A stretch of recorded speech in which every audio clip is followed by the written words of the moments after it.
Bonjour, c'est Ursule encore.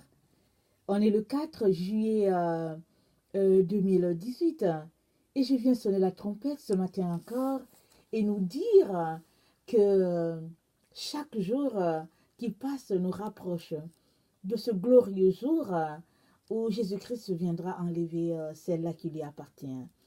Alors, je ne sais pas si tu fais partie de ceux-là qui doivent rester assurés euh, la seconde récolte.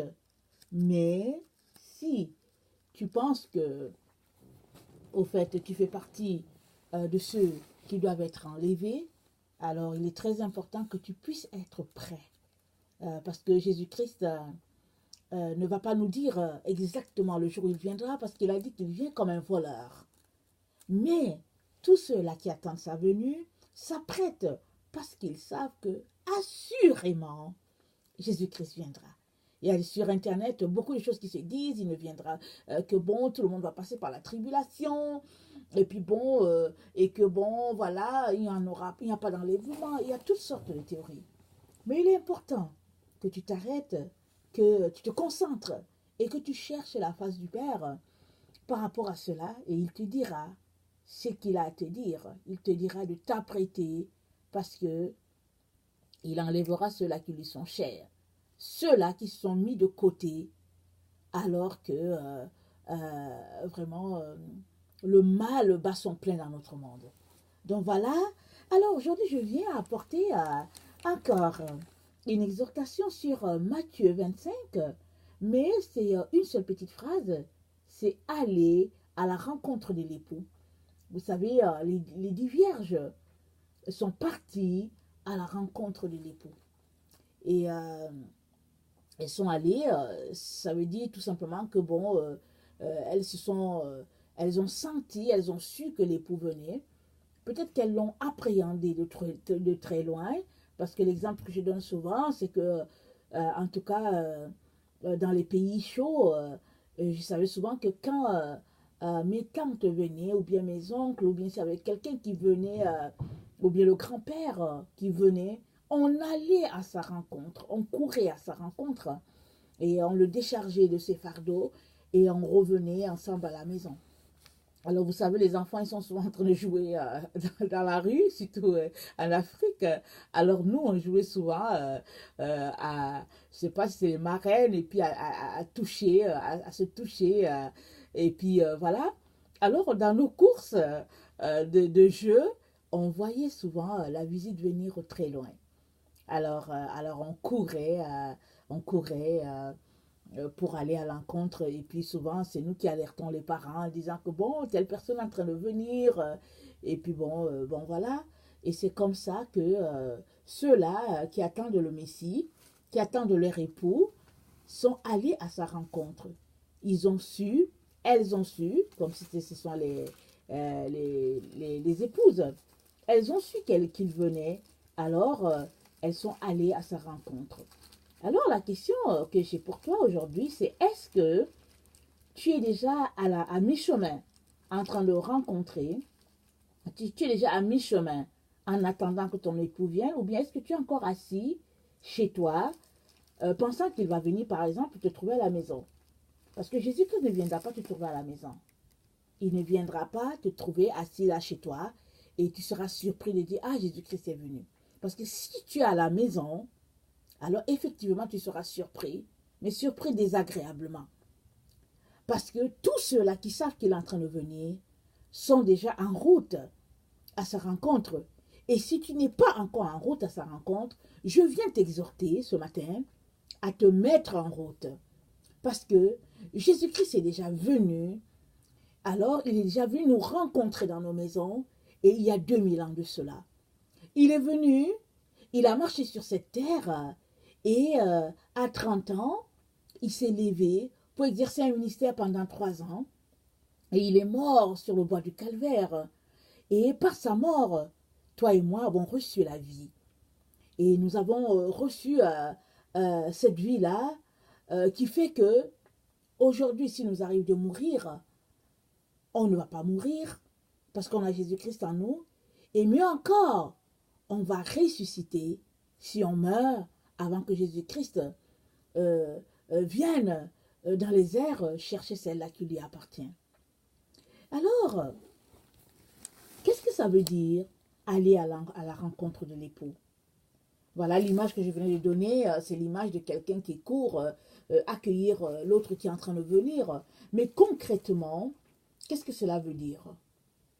Alors, dans la parabole des 10 vierges, pardon, c'est dit que elles ont pris leur lampe et elles sont parties à sa rencontre. Il y a 5 qui ont pris la réserve et il y a 5 autres qui n'ont rien pris. Mais toujours est-il que elles sont parties à sa rencontre. Alors, cela veut dire que si tu pars, ça veut dire que tu quittes la maison, n'est-ce pas? Si tu vois quelqu'un venir de loin et que tu quittes la maison, c'est que tu pars à la rencontre. Alors, tu quittes, tu sors de la maison, tu t'en vas. Je ne sais pas si tu vas fermer la porte derrière toi. Je ne sais pas si tu sors comme en catastrophe en laissant la porte ouverte. Moi, je ne sais pas. Mais je sais tout simplement que tu ne restes pas là en train de l'attendre. Tu pars à sa rencontre. Et notre parabole nous dit que 5 sont partis avec leur réserve. C'est spécial. C'est comme si les 5 dites folles sont parties en laissant la porte ouverte. C'est comme si elles ne s'étaient pas préparées, mais elles sont parties. Elles ont dit, oh, il arrive, elles sont parties. Mais il y a 5 autres. En partant, elles ont pris la réserve d'huile avec elles. Alors, si elles ont pris la réserve d'huile avec elles, soit c'est parce que c'était déjà à la tombée de la soirée, et elles se sont dit, bon, on ne sait pas quand est-ce, à quelle distance il est, soit c'est parce qu'elles se sont dit, ok, quoi qu'il soit jour encore, on ne sait pas à quel moment il sera là, prenons quand même nos lampes, je ne sais pas qu'est-ce qu'elles ont pensé. Mais toujours est-il que elles ont été prévoyantes et elles ont pris des réserves avec elles. Parce elles sont parties avec leurs lampes. Vous savez, je l'ai déjà expliqué plusieurs fois, l'esprit de l'homme, c'est la lampe de l'éternel. C'est ça qui est dit dans le livre de Psaumes, les psaumes. C'est dit là, je pense que c'est dans les psaumes ou bien dans les proverbes. L'esprit de l'homme, c'est la lampe de l'éternel. C'est là que l'éternel nous parle. C'est là que son esprit vient nous éclairer. Alors son esprit éclaire notre esprit et on reçoit la lumière du Seigneur et on est des personnes qui brillent par sa lumière. Alors, dans le monde spirituel, on apparaît comme des lumières, c'est-à-dire on brille. Ou bien on est dans l'obscurité et on ne brille pas. Ou bien on est dans l'obscurité, il y a juste une toute petite lumière à l'intérieur de nous. Ou bien on est éclaboussant, éclatant de lumière, tout simplement, dans le monde spirituel. Alors, les 10 vierges, donc, sont parties rencontrer l'époux. Elles sont sorties de leur maison, elles sont sorties de leur cour, elles sont sorties peut-être même de leur espace.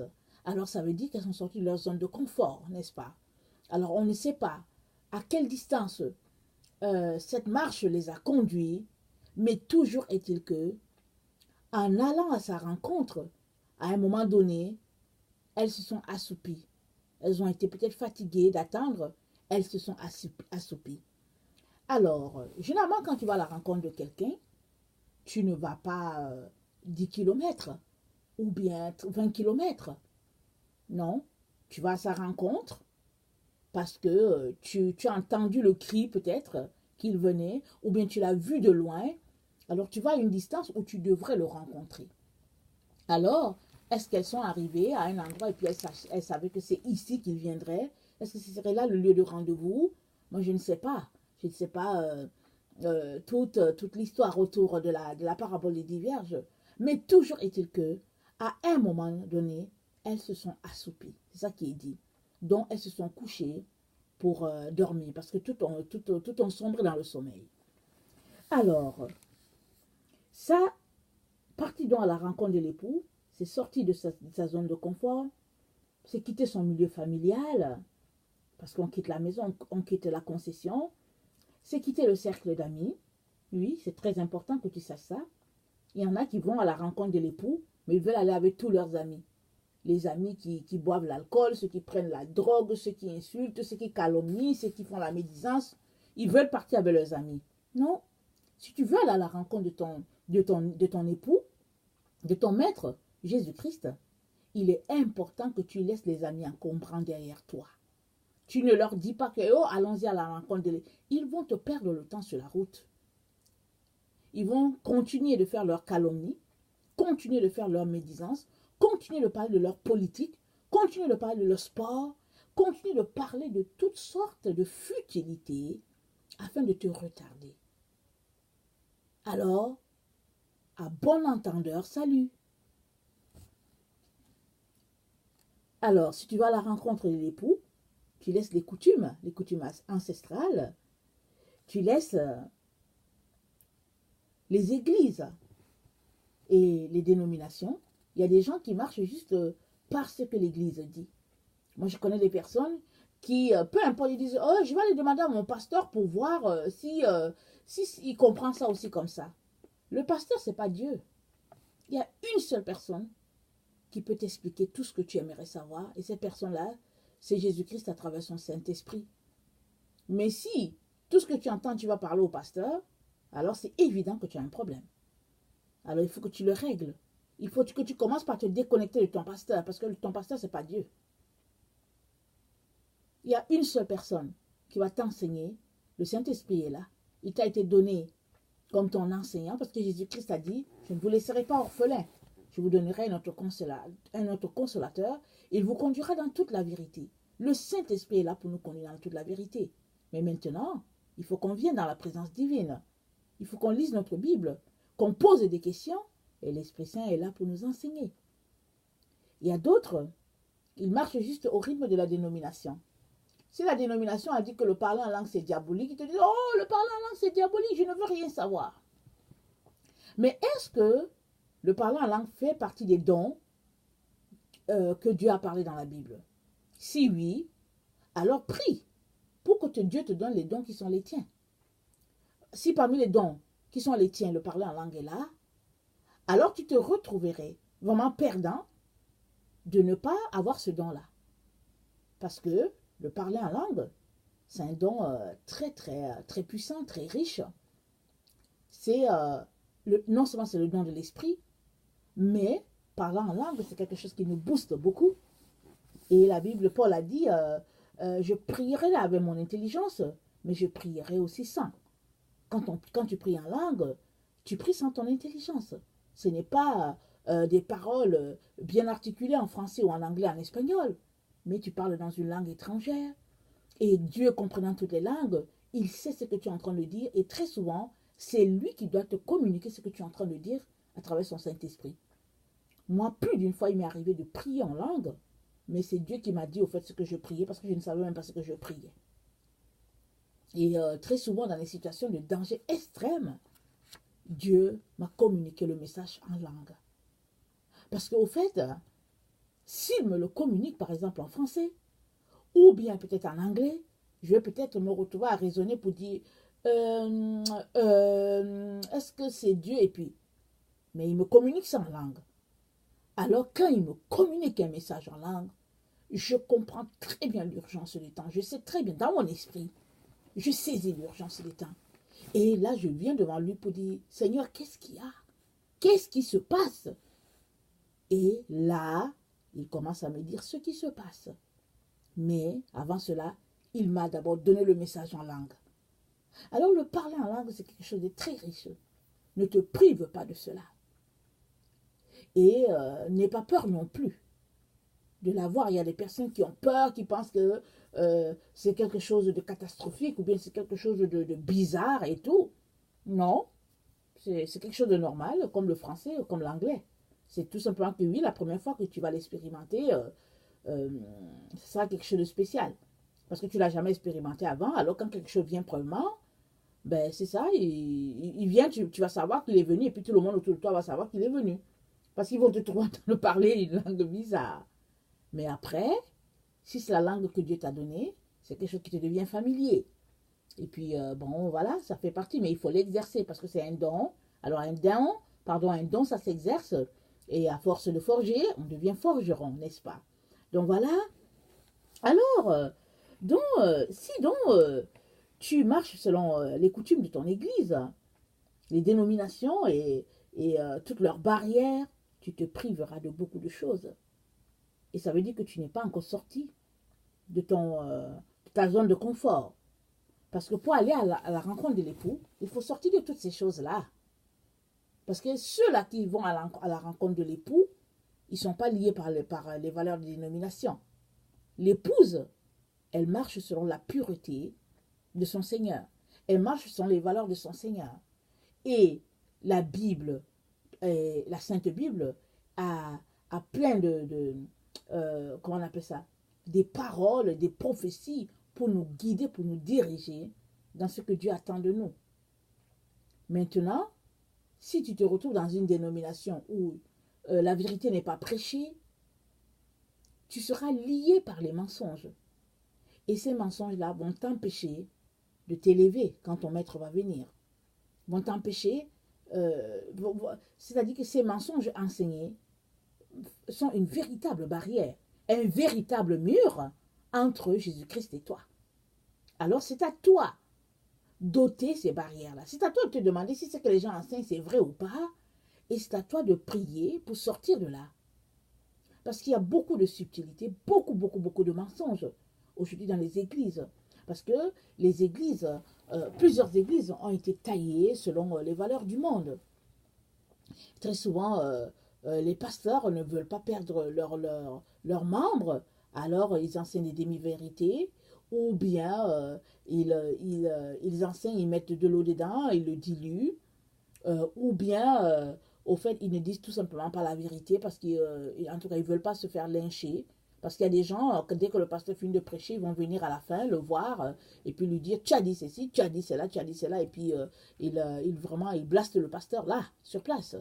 Alors, si c'est quelqu'un qui a aussi peur des hommes, alors il voudra tout simplement enseigner euh, ce qui est commun à tout le monde, et puis prendre son petit salaire et s'en aller. Mais, dans le livre de Jérémie, c'est dit que Dieu s'en prend à ces pasteurs-là qui ont laissé les brebis aux loups et qui sont allés se cacher. Et Dieu dit que vous n'êtes pas les pasteurs. Parce que le pasteur ne se préoccupe pas de sa poche, ne se préoccupe pas de son ventre. Il se préoccupe d'abord du bien-être de la brebis. Ça, c'est très important. Alors, si toi, tu es un pasteur, si tu es un serviteur de Dieu, est-ce que les brebis que Dieu t'a confiées sont nourries? Est-ce qu'elles sont rassasiées? Est-ce qu'elles sont épanouies? Ou bien est-ce que c'est des brebis chétives, comme décrit dans Jérémie? Je ne sais plus si c'est Jérémie 17, excusez-moi, parce que je n'ai pas pris le temps de fouiller ça, je ne sais pas, mais je sais que c'est dans Jérémie. Alors, donc voilà. Alors, si tu sors pour aller à la rencontre de l'époux, il est important que tu laisses de côté tes manies. Parce qu'il y a des gens qui ont des manières, qui sont, je ne sais pas quoi dire, mais au fait, tu les vois, tu sais seulement que c'est des personnes sophistiquées. Il y a la vraie personne que Dieu a créée, il y a la doublure de la personne qui vit selon des manies, selon Hollywood, et puis selon une certaine vanité. La Bible dit, tout est vanité, tout est poursuite de vent. Alors il est important que tu sois naturel, que tu sois toi-même, tel que Dieu t'a créé. Alors, pour pouvoir rencontrer l'époux. Parce que si tu as sur toi plusieurs couches, tu ne pourras pas le voir. Parce que lui-même, il ne va pas te reconnaître. Il sait que, voilà, celle-là que j'ai créée, mais elle a trop de couches sur elle, je ne veux pas la prendre. Souvent, le jour du mariage, il y a des mariés qu'on ne reconnaît pas. Il y a des personnes qui sont là, qui attendent leur époux. Et puis, dès que Dieu, ou bien dès qu'un fiancé se pointe et qu'il demande sa main, et on sait que la fille va se marier, si elle est une fille noire, il y a plusieurs qui commencent à se décolorer la peau, commencent à enlever toute la peau, genre un peu que je me marie, il faut que je sois belle.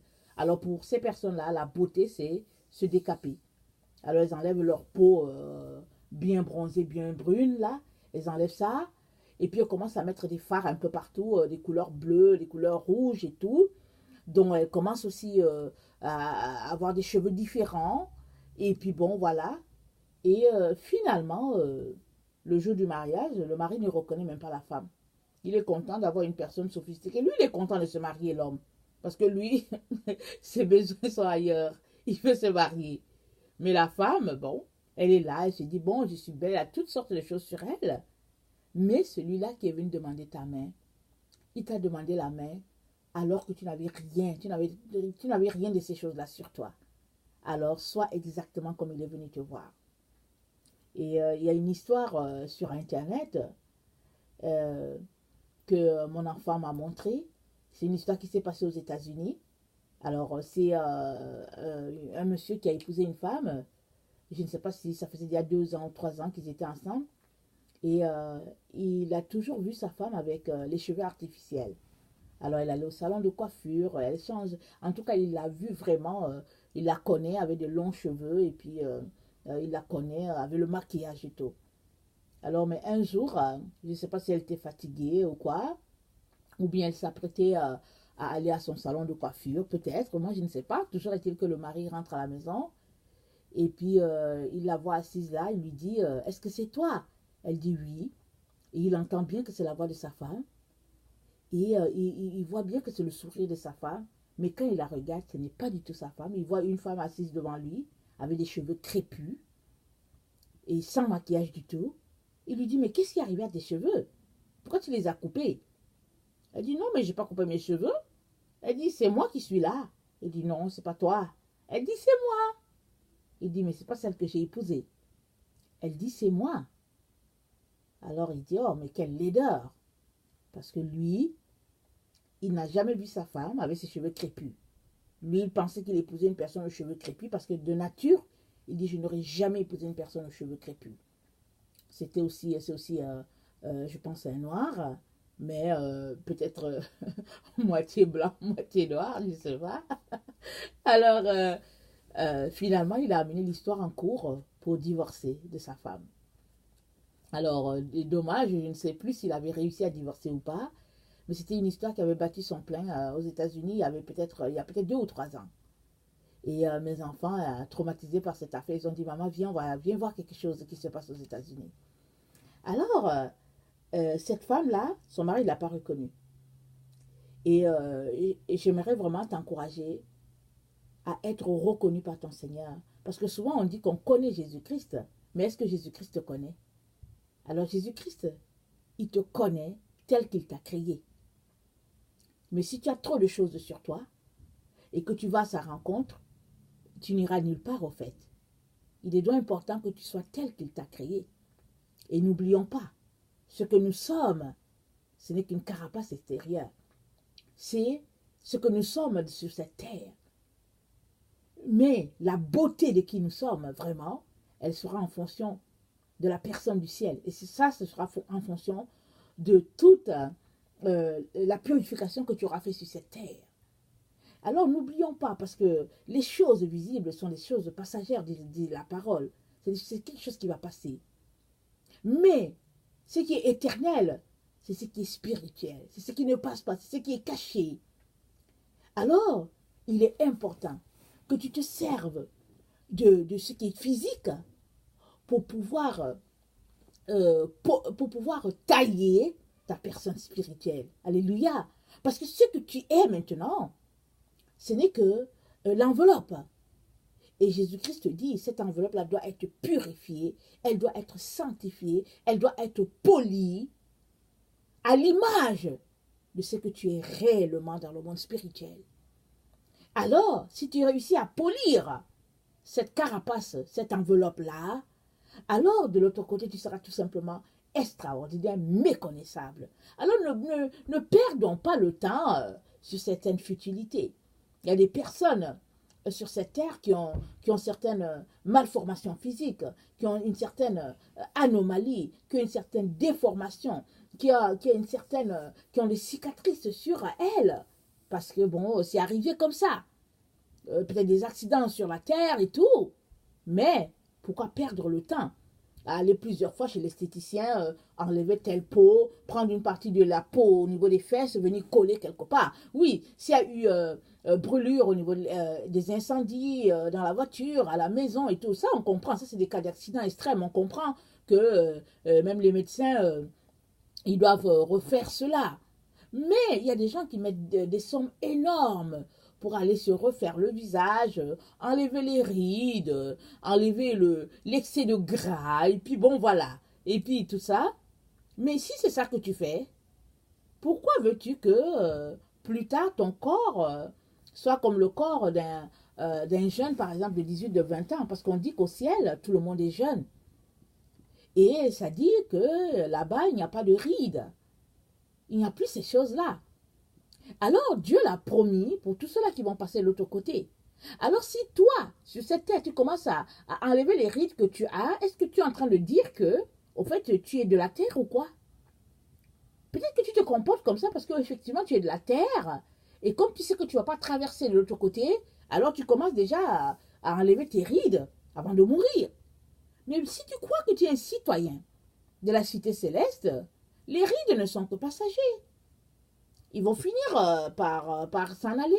Et un jour, dans la présence de Dieu, tu seras glorieux, vraiment reflétant toute la lumière divine, tout l'éclat de Dieu. Alors pourquoi se fatiguer à certaines choses? Pourquoi aller se coucher là sur une table, permettre que le bistouri nous touche et passer sa vie à prendre des comprimés et puis à souffrir de douleur parce que tout simplement on n'aimait pas tel qu'on était, on n'aimait pas notre enveloppe sur la terre. En tout cas, je vous encourage à laisser tout ça aller et puis à vous tourner vers Jésus, n'est-ce pas? Donc voilà. Et puis l'autre truc aussi, si tu vas à la rencontre de l'époux, il est important que tu ailles selon ce qui est vrai, comme Jésus l'a dit, et non selon ce que toi tu crois être vrai. Il y a des personnes qui vivent selon leur vérité à eux. Parce qu'on nous a appris, à l'école, à l'université, partout, on nous a appris qu'il y a plusieurs vérités. Mais Dieu nous dit qu'il y a une vérité, et puis il y a l'absolu, et puis cette vérité, c'est Jésus, point. Alors, si, en fait, tu es quelqu'un qui aime discuter, si tu es un intellectuel, tu vas trouver ça choquant, tu seras blessé, parce qu'on t'a enseigné toute la vie qu'il y a plusieurs vérités. Mais Jésus-Christ dit que c'est lui la vérité. Soit tu prends ce qu'il a dit, et tu viens t'asseoir pour être enseigné de lui. Alors, tu lui permettras donc d'ôter tous les faux enseignements que tu as reçus, mettre tout ça à la poubelle et recevoir son enseignement à lui. Mais si tu vas à la rencontre de l'époux avec tes enseignements à toi, avec ce que toi tu crois être vrai, alors tu n'iras nulle part. Parce que la vérité de Jésus-Christ ne peut pas être polluée avec nos vérités à nous. La vérité de Jésus-Christ, elle est pure. Elle est sans tache. Elle est tout simplement une vérité divine, telle que le Père est, c'est tout. Elle est la vérité telle qu'enseignée dans la présence du Père. Alors il est important qu'on puisse vraiment tenir compte de ces choses-là pour aller à la rencontre de l'époux. Et exemple, Jésus-Christ a dit que l'amour soit sans hypocrisie. Exemple. Alors, si toi, tu aimes les gens, mais que tu es rempli d'hypocrisie, tu comprends que ta vérité à toi, elle est à laisser pour prendre la vérité de Jésus-Christ qui dit que l'amour doit être sans hypocrisie. Alors, ça veut dire que tu dois être vrai dans tout ce que tu fais vis-à-vis des gens. Tu dois laisser de côté l'hypocrisie pharisienne qui dit à quelqu'un que je t'aime alors que dans le fond, tu maudis la personne. Alors que dans le fond, tu détestes la personne. Tu es jaloux de la personne. Tu l'envies. Tu parles sur son dos. Tu lui lances des flèches. Alors, ça, c'est de l'amour avec hypocrisie. Alors, si tu veux marcher sur la vérité de Jésus-Christ, tu dois aimer, par exemple, sans condition. Aujourd'hui, surtout dans les couples, j'aime mon mari si il fait ceci, il fait cela, il fait ceci, il fait cela. S'il ne fait pas tout ça, je ne l'aime pas. Mais Jésus-Christ dit que l'amour soit sans condition. L'amour doit être vrai, comme dans 1 Corinthiens 13, point. Alors, il dit il faut obéir sans rien attendre en retour. Dans notre monde aujourd'hui, si on invite quelqu'un, on s'attend à ce qu'il retourne l'invitation.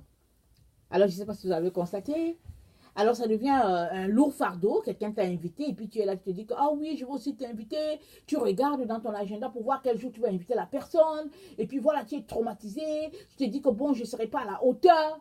Non, avec Jésus, Jésus-Christ a dit, invitez ceux-là que vous savez qu'ils ne vont pas vous inviter en retour. C'est ça que Jésus-Christ a dit. C'est plus simple, n'est-ce pas? Alors, c'est ça. C'est comme ça. Si tu veux marcher selon Jésus, c'est ça que tu dois opter. Que de passer ton temps à dire que tu sais quoi, je l'ai invité 2 fois, elle ne m'a même pas invité, je lui ai donné tel cadeau, elle ne m'a même pas donné de cadeau en retour. Non, non, non, ça c'est le monde. Il faut laisser le monde. Il faut marcher selon Jésus. Et que l'amour soit sans hypocrisie. Et il est important que tu obéisses à tous les commandements de Dieu. Et que tu laisses de côté les demi-commandements. Plein d'enfants de Dieu obéissent tout simplement aux commandements qui font leur affaire. Les autres, ils ne touchent même pas. Et pour justifier, ils disent que non, nous sommes au Nouveau Testament, l'Ancien Testament est passé. Mais Jésus-Christ a dit, il est venu non pour abolir la loi, mais il est venu pour l'accomplir. Alors si tu veux marcher à sa rencontre, il est important que tu considères les commandements de Jésus-Christ dans toute leur grandeur. Tu ne prends pas une partie des commandements et puis tu laisses les autres. Ça veut dire que tu n'as pas embrassé Jésus-Christ dans toute sa totalité. Jésus-Christ, c'est entier, ce n'est pas une partie.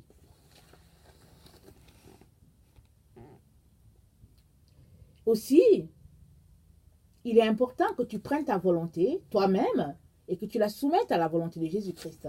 Parce que Jésus-Christ a dit quoi?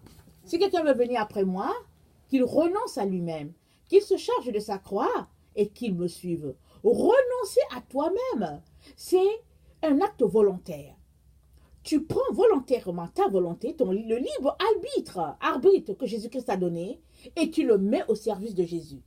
Si Jésus-Christ te dit à gauche, tu vas à gauche. S'il te dit à droite, alors tu vas à droite. S'il te dit non, prends le chemin de l'autre côté, c'est ça que tu prends. Tu ne t'arrêtes pas pour dire, oh mais Jésus, écoute, moi je trouve que c'est trop, il ne faut pas exagérer, j'ai ceci à faire, et puis bon, je vais le faire après. Non, ça veut dire tout simplement que tu n'es pas prêt vraiment à suivre Jésus-Christ. Si tu veux suivre Jésus-Christ, tu dois lui confier, tu dois tout lui laisser. Prendre ta croix, toutes tes difficultés, et le suivre avec cela, et Jésus-Christ t'aidera en chemin à porter toutes tes épreuves et aller jusqu'au bout avec ta croix. Parce que vous savez, Jésus-Christ a porté sa croix et à la fin, il a été cloué sur cette croix-là et il a dit tout est accompli. Il a tout accompli pour que nous aussi, nous puissions accomplir ce qui nous revient. Alors si toi, tu veux suivre Jésus-Christ, tu veux aller à sa rencontre et ne pas faire ce que tu es appelé à faire, alors il se pourrait que tu sois vraiment retrouvé dans la situation des 5 vierges folles. Au fait, elles sont parties, elles n'ont pas pris de réserve d'huile. Et je peux vous garantir qu'en ce temps où nous nous trouvons, nous avons besoin de réserve d'huile pour fonctionner. En tout cas, moi, je le sens. Je le sens à chaque jour. Parce que je sens cette lourdeur spirituelle. Je sens cette noirceur. Je sens vraiment des pièges que je vois. Et il est important de marcher dans la lumière. Parce que la marche de la lumière, c'est une marche vraiment de sainteté, de pureté. C'est une marche sur un chemin étroit. Et si tu gardes juste ton focus sur Jésus-Christ, il te donnera d'éviter tous les pièges qui sont autour. Et je vous dis qu'il y a plusieurs pièges autour de nous. Parce que l'ennemi veut nous faire tomber. Parce qu'il veut nous empêcher d'accomplir notre destinée. Mais il est important que tu puisses tenir ton flambeau haut, avoir ta réserve d'huile en main, ta croix de l'autre côté pour arriver jusqu'au bout. Jusqu'au bout, parce que c'est au bout que Jésus-Christ nous attend. Parce que si on va à sa rencontre, il viendra à l'endroit où lui, il sait qu'il viendra. C'est pour cela que, quand elles sont parties à sa rencontre, à un moment donné, elles se sont assoupies, elles se sont endormies. Parce que Jésus-Christ sait exactement quand il va venir. Il a dit, je l'ai lu ce matin, il a dit, le Fils de l'homme viendra au moment où vous ne vous y attendez pas. Est-ce que c'est dans un moment de paix? Il a dit, quand les gens diront paix, paix et sécurité sur la terre, c'est alors qu'une ruine soudaine s'abattra. Il ne sait pas à quel moment. Toi non plus, tu ne sais pas. Mais nous devons être prêts. Prêts, parce que Jésus-Christ nous attend au bout. Ce bout-là, lui, il le sait. Toi, tu ne le sais pas. Mais si tu marches avec lui, il te prendra main dans la main et te donnera d'arriver, afin qu'il te dise, bon et fidèle serviteur, entre dans la joie de ton maître. Je le souhaite pour toi, je le souhaite aussi pour moi. Alors, faisons tout pour aller vraiment à la rencontre de notre époux. Et ça demande de passer à travers toutes ces choses-là que j'ai apportées. Si toi tu es quelqu'un qui ne connaît pas le Seigneur, je viens te dire que Jésus-Christ t'aime. Il veut aussi que tu ailles à sa rencontre. Parce que Mahomet, au fait, est un homme comme toi. Bouddha fut aussi un homme. Confucius fut aussi un homme. Ce n'est pas un homme qui peut nous sauver. Ce n'est que Dieu, devenu homme, qui est venu nous sauver. Et il s'est incarné dans la personne de Jésus-Christ. Et Jésus-Christ, donc, c'est le pont entre Dieu et les hommes. Jésus-Christ, c'est le chemin. Jésus-Christ, c'est la vérité. Jésus-Christ, c'est la vie. Et je viens t'encourager à aller questionner Dieu le Père. Ce Dieu-là que tu pries, va le questionner. Jésus-Christ se révélera à toi. Il viendra à toi et te dira, c'est moi cette vérité. C'est moi que tu cherches. Et tu seras ravi de le connaître. Alors que sa grâce demeure sur chacun d'entre nous. Alors continuons de persévérer. Je vous aime. Dieu vous aime plus. Soyez bénis.